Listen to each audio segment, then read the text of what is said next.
Hello from Las Vegas, the Palms Hotel. We'll show you outside, but it's so bright that as soon as I turn it over there, it'll just burn your retinas right out of your skull. I'm at the Palms Hotel. I was here for, we're going to talk UFC 239. Just some thoughts, quick thoughts on Bones, John Jones. And of course, he can lose. That's, of course, possible, right? Let's close this slightly. Is that too much? Maybe too much. Of course, Jones can lose. Is he going to lose? Well, that's a slimmer chance, but of course, these are humans. These are humans in combat. Huge, powerful people hitting each other in the head. Of course, nothing is a foregone conclusion, no matter how good somebody is. That's why we watch fighting. We'll talk about that a little bit. Holm versus Cyborg, love it very much. Very excited for both those two. And I want to talk about Ben Askren and Jorge Masvidal. George Masvidal, you can call him both. He said I could call him either.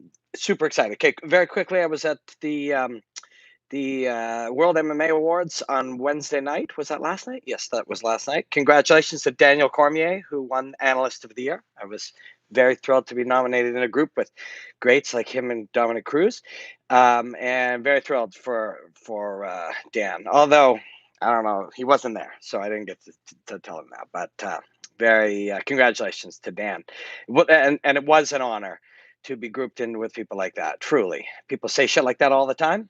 You see that in awards and stuff. Oh, it's an honor to be nominated. Well, in a situation like that, you realize how fucking much of an honor it really is. So, John Jones, we'll talk briefly about that, but I did a very fun and interesting breakdown of a couple of reasons John Jones is so great. It is on my Instagram TV. There's a 2-minute version. Doesn't have the UFC footage, but there is a 2-minute version on there. You can see it. I did it with Simon Marcus, who is a brilliant kickboxer. He actually fought Izzy Adesanya. I asked Izzy about him last night at the party, and it was really cool. There's talk that it will be on the ESPN YouTube channel today. That would be with all the footage. So that'll give you an insight. I'm just going to throw to that. Well, maybe get a chance to talk about John Jones for a minute, but if not, I think it will be on the ESPN YouTube channel. Ben Askren and Jorge Masvidal. Ben's a cool dude, very interesting, and he gave me a bit of advice once on some things about Singapore, which I really appreciated. But Jorge's my guy. George Masvidal. This is my cat. This is my guy. So I'm super stoked for him. I'm going to give you a little piece of insight now.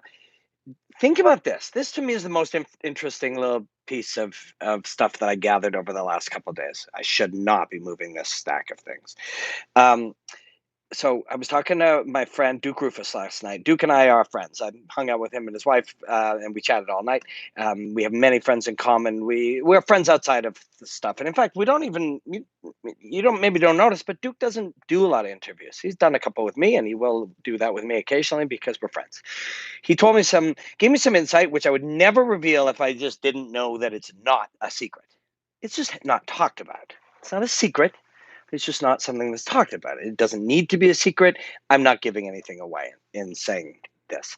But think about it. So you look at Ben Askren. What do we know? He's a very single-minded approach to fighting. It makes him unique. Doesn't care about a lot of things other than the route. Close the distance, get a hold of you. Once he's got a hold of you, do some technique to drag you to the ground or begin grappling with you on the feet, and then work it down to the ground. And then he'll beat you up or dominate you or physically control you or maybe submit you like he did with Robbie Lawler, or beat you up, or ground strikes until you're done, or maybe a 3-round decision and try to win fights. And that's what he does. And if you get up, he does it again, and he does it again, and he does it again. He's been training with Duke Rufus for many, many years now. They're good. They're tight.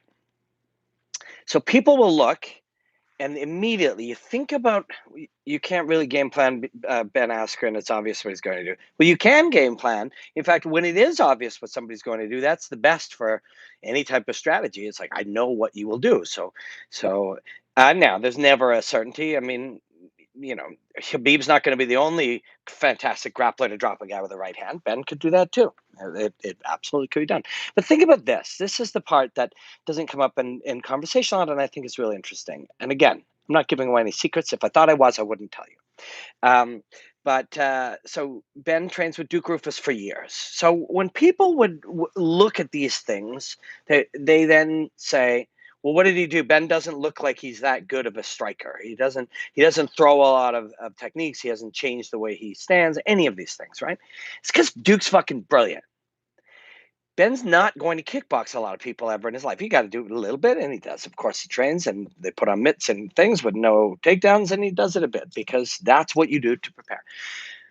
But Duke quite brilliantly did exactly what you would want to do with Ben Askren. And what is the art of striking or kickboxing or Muay Thai, or what is it? Okay, we punch and we kick. Is that it? And we also move. We also defend ourselves. We also protect ourselves. We also interrupt you. We control you. We use things to get us to different distances. That's all the shit they've specialized in particular. What does Ben have to do? He's got to close the distance. What happens at distance? You're in space to be able to hit with very powerful punches until you take that space away. So I have to go from here to here. What's going to happen? Jorge's going to punch him. Maybe kick him, more likely punch him. Jorge loves to get his knuckles on people. So what would you train him to do if you were a Duke? You'd fucking train him. You'd be training his defensive nature. You'd be training for him to, as he closes distance, to pick off shots. So for years, that's what they've been doing. And again, this is not a secret. It's just we won't always think of these things. But it's sitting right there. What would you do? You would train him to pick off shots, because of course we're going to pop some in on occasion, and of course especially when people think we have no desire to attack offensively, that's when we're going to attack offensively. But primary, we have to get from a space of danger to a space of relative safety, which when Ben is holding someone is much safer. Yes, people can hit you with short shots, but it's not the same as these dynamic, powerful shots that use all of your body to create force when you're in the open field. So Duke has trained him over the years to minimize that distance by picking off shots as he goes in, moving his head and being light on his feet. And it's tricky because he is so dedicated to it. Somebody said, how is Jorge off his back? Brilliant. He's brilliant. But that's a tricky one. I know the question that you're asking. The guy who is going to be dangerous off their back, against somebody like Ben or Habib, is going to be Tony Ferguson, because he's specialized in the belief system. It's a belief system that he can submit you from his back. You know who else does that really well? Really fucking well, is Anthony Pettis. So because of that, because Anthony Pettis, when he's under Ben Askren, which will be a lot, he's constantly going to create those threats. What he's going to have done is raised. Duke didn't try telling Ben he was. Yeah, I didn't pick that up. It was a little note here. Ben is going to become very sensitive to submissions off of his back because of Anthony. Anthony Pettis, go back and look at his numbers. He actually has a lot more submissions even than he has knockouts. And when we think of Anthony Pettis, he's spinning, kicking people in the head. But he is a brilliant submission artist. He submitted Ben Henderson off of his back.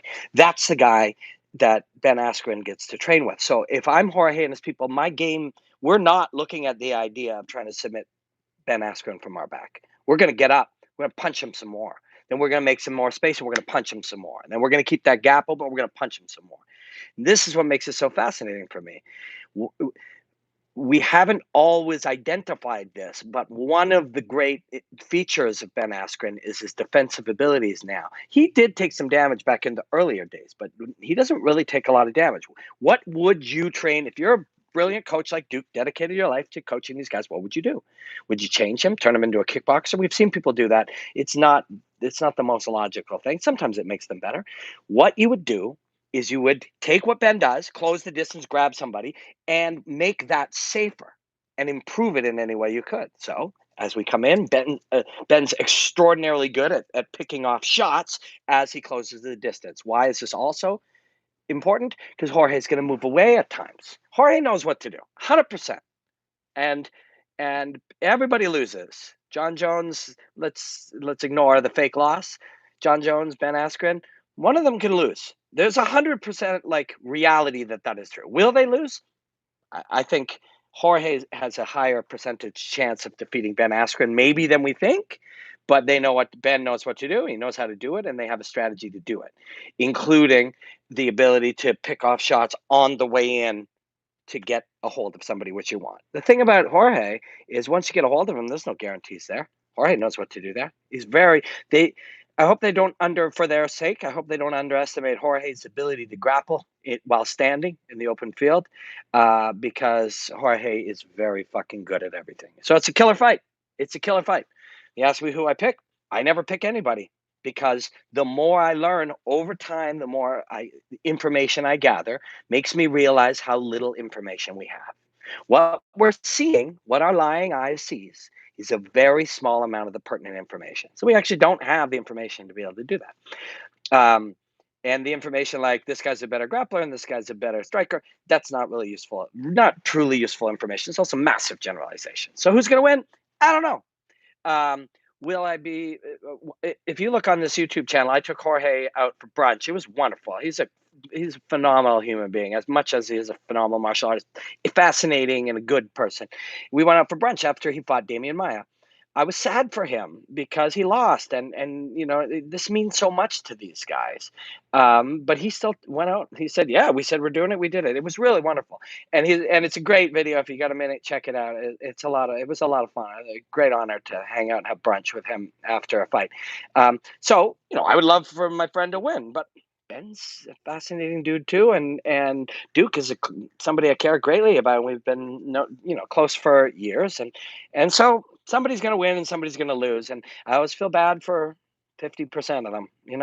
These people. We don't always realize just how much deep meaning this has for these people. For some of them, and this isn't necessarily a good thing, but they identify that part of their self identity revolves around these fights and to some degree winning and losing. So it's tough on them. It's very tough.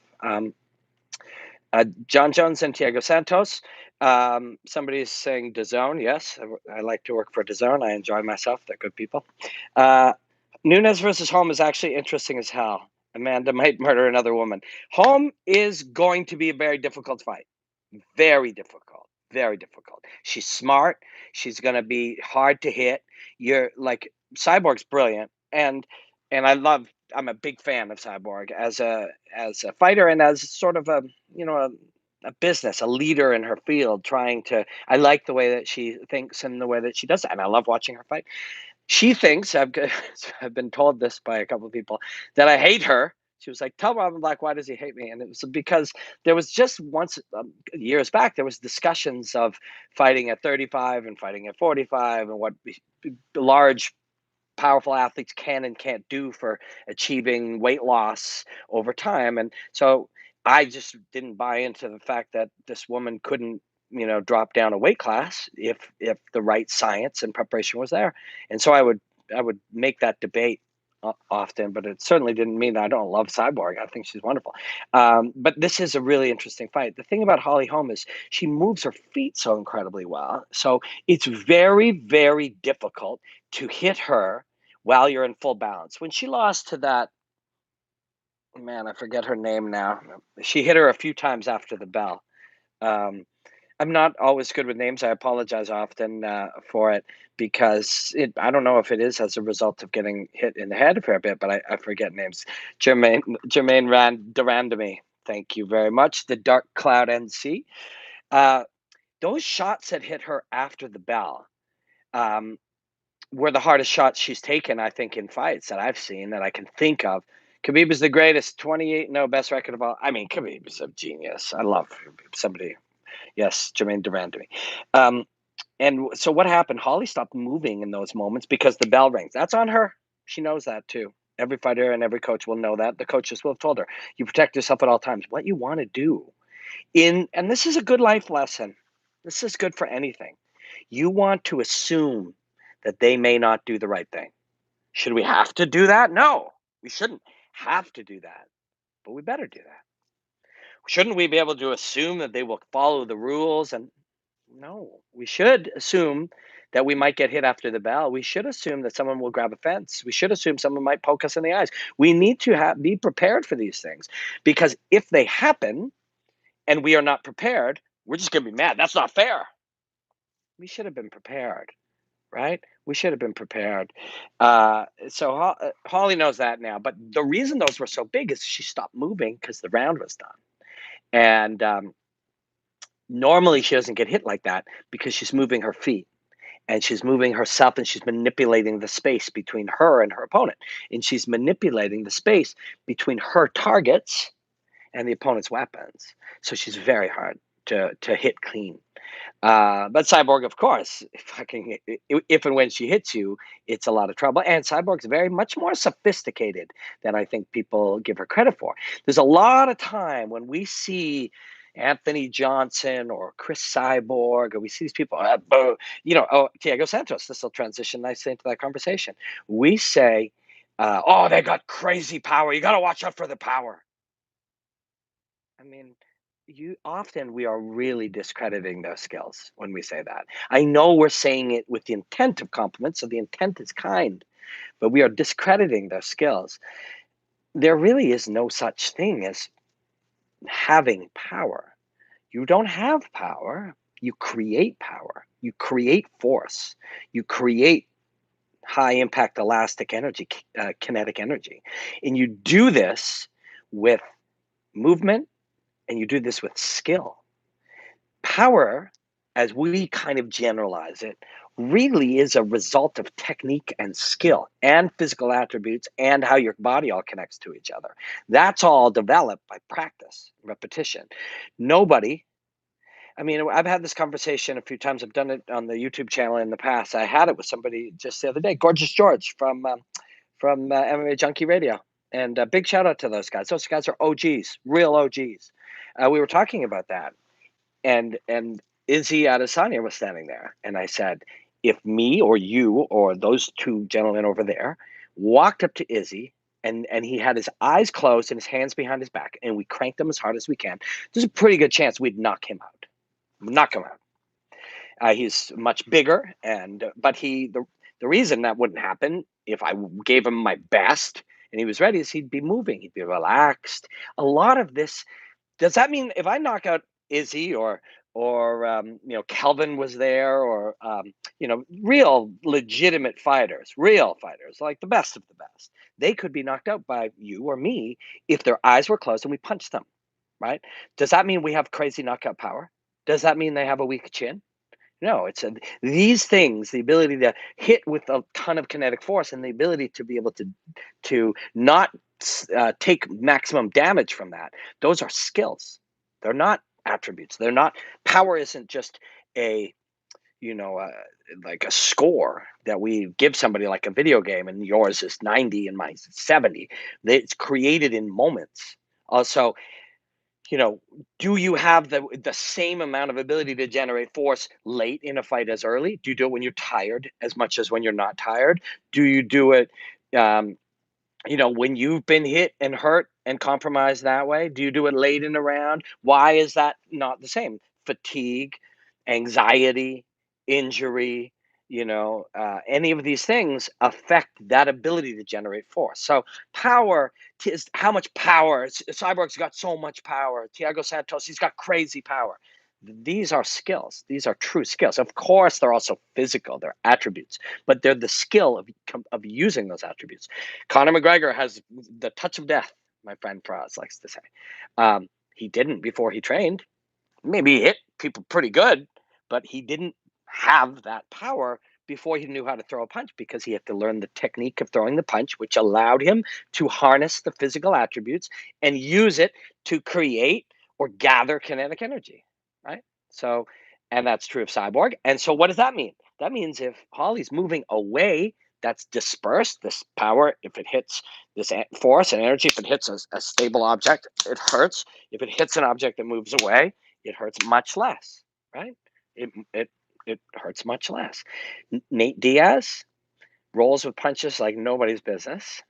Max Holloway. We're gonna do actually my people at TSN. We're working. I've got that breakdown of John Jones that I think, as I may have told you earlier in this thing, I think it's going to come out on the ESPN YouTube channel, which is just like in this thing you can get to it. I don't think it's out yet. that we're going to do one like that, I think, next week, maybe with around Max Holloway, who's fighting in Edmonton. And then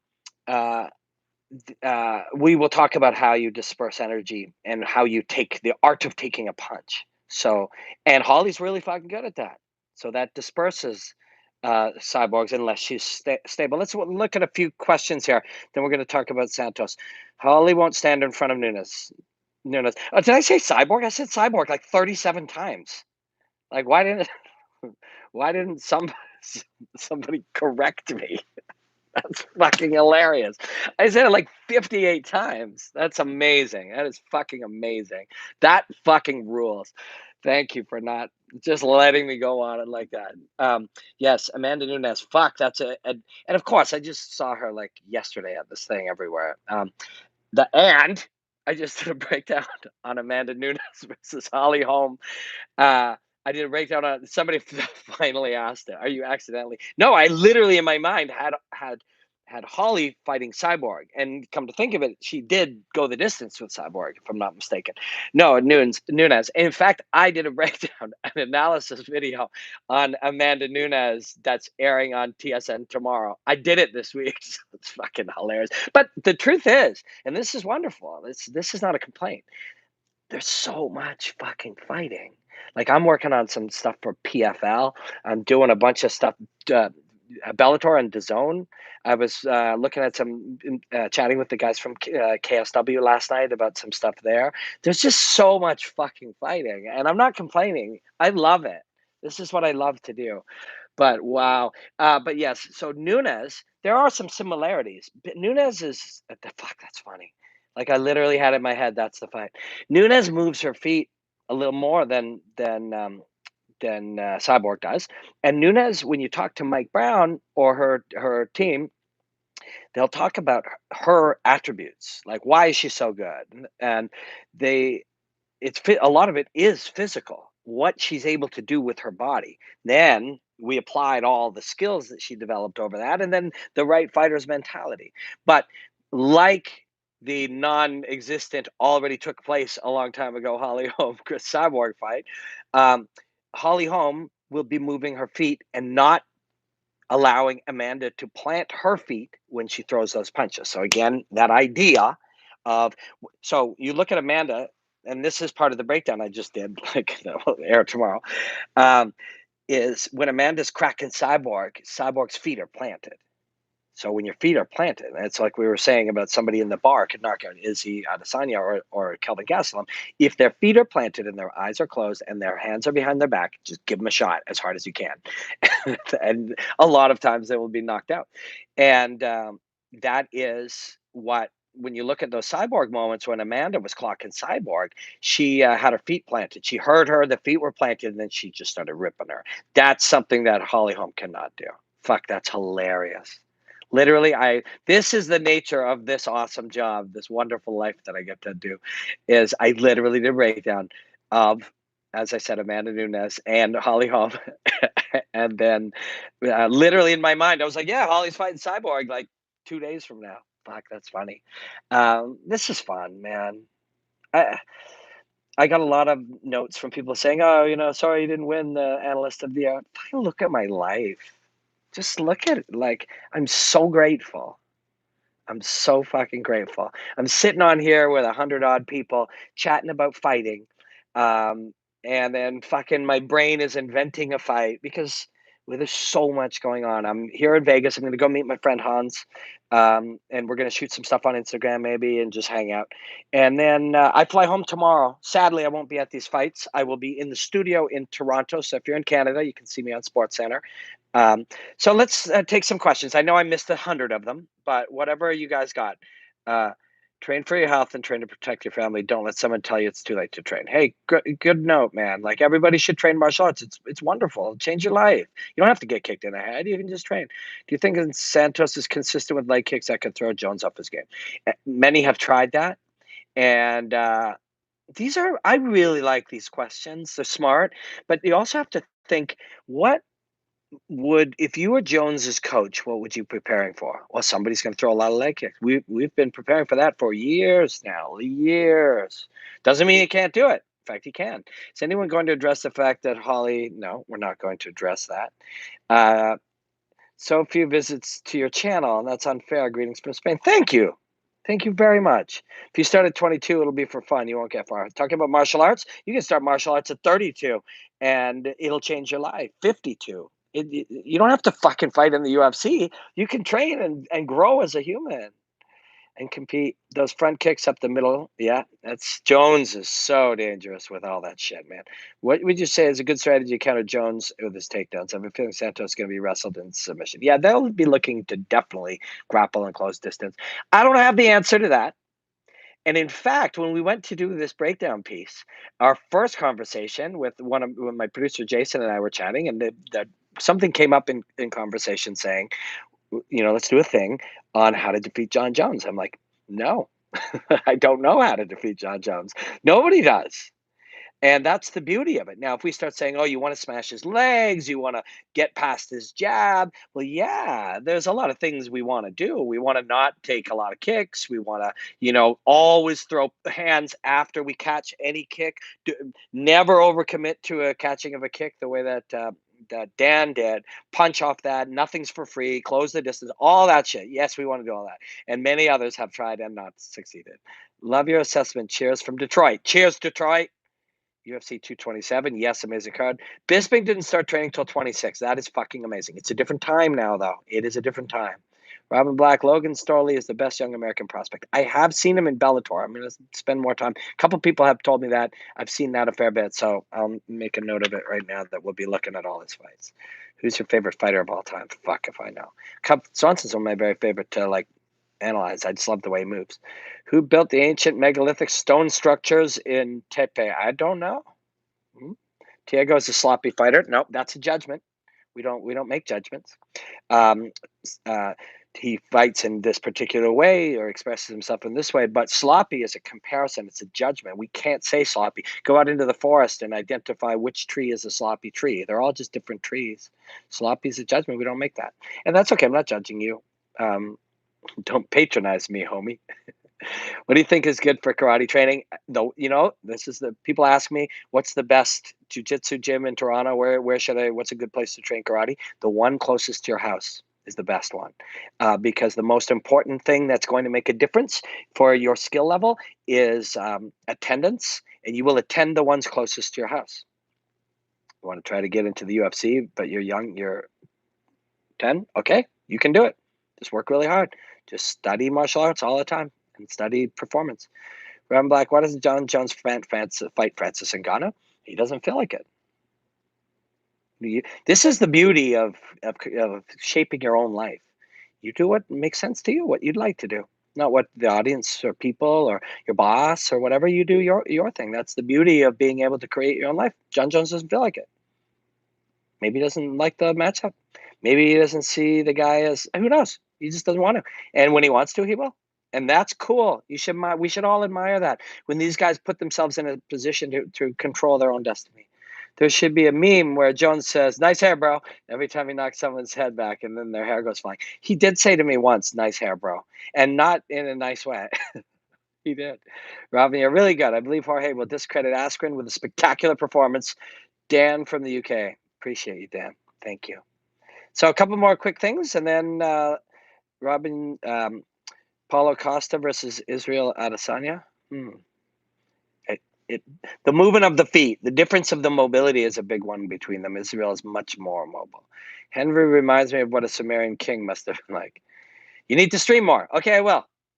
Yeah, I'll do another one Saturday. So more thoughts, deeper thoughts onto this. When are you going on Rogan's podcast next, Robin? Well, Rogan put me on the guest list for his show on Friday night, and I was so thankful. And then I have to go back to Toronto, which is a drag because it would have been nice to see him. Do you think Christian Lee comes to the UFC or builds up one? A lot of these people in Asia love one. They love fighting for them. I could use a simple boxing combo from Southpaw. I mean, there's a lot of depends on the situation. Depends on the situation. Definitely don't be afraid of the jab from Southpaw. This if you've heard that, the jabs don't work or you must keep your foot on the outside and all that stuff, don't play with stepping inside and play with stepping inside to touch with the jab. And the jab will set up lots of other things. Good jabbers from Southpaw versus Orthodox and people who are very good at stepping on the inside and using that belief system against your opponent, those people develop really nice things. Somebody said 1-2-1 or 2-1-2. 2-1-2 is really nice from Southpaw. 2 to the body. Or 2-3-2. That's nice too, depending where you're standing. People don't realize how good Masvidal's wrestling is. A lot of nice comments here. So that was it. I just wanted to pop up. It's already been 30 minutes. Nice. I'm really grateful for all the people who sent me nice messages congratulating me for being nominated for Analyst of the Year. I'm very thankful for everybody who watches all my 1-minute breakdowns on Instagram. I'm at Robin Black MMA. If you watched all this and you enjoy it, please consider buying a Bink t-shirt. It's at shoprobinblack.com. And I will definitely be streaming again Saturday and Sunday after the fights, 100%. Okay? If I miss Saturday, please forgive me, but I 100% will be here on Sunday about noon Eastern time. Thank you guys so much. It's a real pleasure to fucking hang out with you guys. I'm a bit lonely here in Vegas. I'm waiting for my buddy to have dinner with him. And there's not a lot going on here. I don't want to gamble. The the pool here at the Palms is very nice, but it's nice to be able to hang out with you guys, and I really appreciate you sincerely. I really do. Enjoy the hostilities, my friends. I'll see you Sunday for sure.